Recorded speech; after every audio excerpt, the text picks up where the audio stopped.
This week on Headlock'd, Punk's still gone, the road to WrestleMania is paved with rumors, and Michael Cole makes Michael Hayes look like Michael Cole.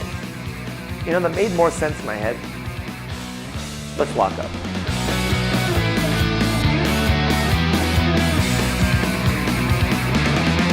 Despite the WWE still selling Punk's shirts at Raw, the Second City Saint has shaken things up a bit by leaving both the WWE and his upcoming appearance on Comedy Central's at midnight. Damn you, Punk. Negotiations between the two sides, meaning Vince and Punk themselves, have heated up a bit, however, as the WWE is legitimately afraid that the March 3rd Raw in Chicago will be hijacked by Punk's hometown fans. Because that's a thing that crowds do now. While March 3rd is a possibility, it is highly unlikely that the WWE will get Punk back in time for next week's Raw, which will double as a commercial for the launch of the WWE Network happening that very same evening, with Hulk Hogan, Brock Lesnar, and The Undertaker all scheduled to make appearances. But that show won't just launch the WWE Network, it will also launch the first real steps taken towards the road to WrestleMania, which means it's once again time for the Wrestlemania Rumor Rundown. Starting with our undercard, word has it that Naomi versus AJ for the Divas title was supposed to be set for the big event, with Naomi coming out on top as the new Divas champ. However, due to Oksana's stray knee that was totally legitimate mistake and not at all the result of putting someone with no real talent or ability in a wrestling match, Naomi's orbital bone was fractured and she will be missing out on WrestleMania. This has officially made the Naomi WrestleMania match the new Daniel Bryan versus Sheamus. Other matches being planned as of now are Cody Rhodes versus Goldust, John Cena versus Bray Wyatt, and Brock Lesnar versus The Undertaker. Now, of the three, Cena vs. Wyatt seems to be a lock, which would make sense since they already teased that at the Royal Rumble. Speaking of the Rumble, Orton and Batista for the title is still happening, so get over it. However, there is a potential twist. Daniel Bryan could be added to that match, making it a triple threat for the WWE World Heavyweight Championship title. This would then put Roman Reigns into the spot previously occupied by Punk to face Triple H.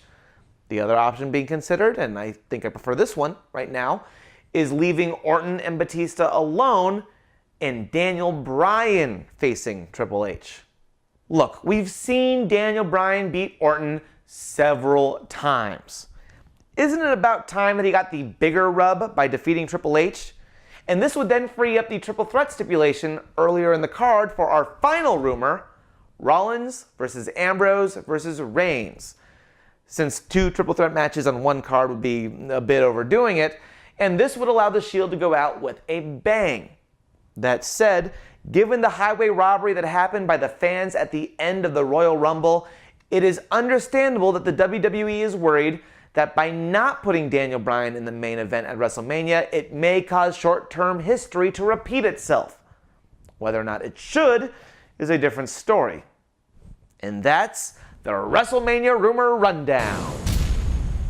Some quick other news. The WWE recently started a new podcast on the Podcast One network called 30 Years of WrestleMania.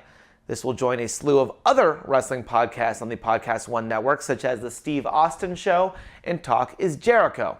Now, while the wrestling podcast market is quickly becoming oversaturated, and you shouldn't really be listening to anything other than Juice McSugar's own Nick and Andy Tag Team Wrestling, even if they did magically lose the footage of an episode featuring one surprisingly attractive pro wrestling YouTube host and now have to retape, 30 Years of WrestleMania will be hosted by Renee Young.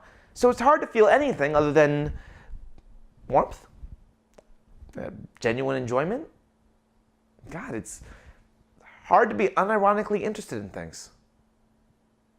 And lastly, it's time for this week's World Heavyweight Championship Douche Canoe, which goes to none other than Michael for his performance in Lita's Hall of Fame video package. No, not that Michael. I know. I'm shocked too. That one. Sure, Hayes was being Hayes, but somewhere in his sad old man way, he genuinely believes he was giving Lita a compliment when he says, "She's not a girl, she's a chick.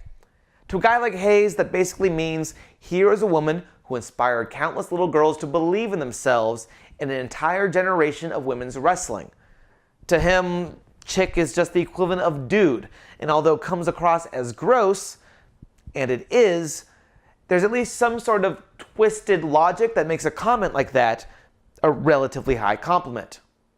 But Cole, you are a former war correspondent with 15 years experience as a broadcaster who's managed to become semi-respectable after the classy and professional handling of the near death of your broadcast partner on live TV. You are said to be called the voice of the WWE, and you are going to be in the Hall of Fame someday, and the only reason you could think to put Lita in the Hall of Fame is... She was that girl that you didn't want to bring home to mom, but you wanted to date. When you say something that makes Michael Hayes seem almost respectful, you know you've done something wrong. When you say something that makes Michael Hayes seem almost respectful, and he appears in the same video package as you, well, sir, that just makes you the World Heavyweight Championship douche canoe. You douche canoe. And that is the end of this week's episode. What do you think? Do you want to see Daniel Bryan in the main event at WrestleMania? Or would you rather watch The Shield go at it with every man for themselves? Tell us in the comment section below. Also, be sure to like the video, subscribe to the channel, check out the Facebook pages of both us and JuiceMakesSugar.com, the revolutionary force in smart mark entertainment. This week is Owen Week, so check out Nick, Dave, and Andy as they talk about the King of Hearts without it getting all dusty at JMS HQ. Until next time, thank you for watching. My name is Noah Waterman. Please, don't try this at home. 味方には大きな剣龍剣ドラゴンブレイドそしてその腰には光り輝く IWGP ヘビー級ベルト中学卒業と同時にメキシコへ渡り16歳でプロレスラーとしてデビューを飾りましたリング上で待つ後藤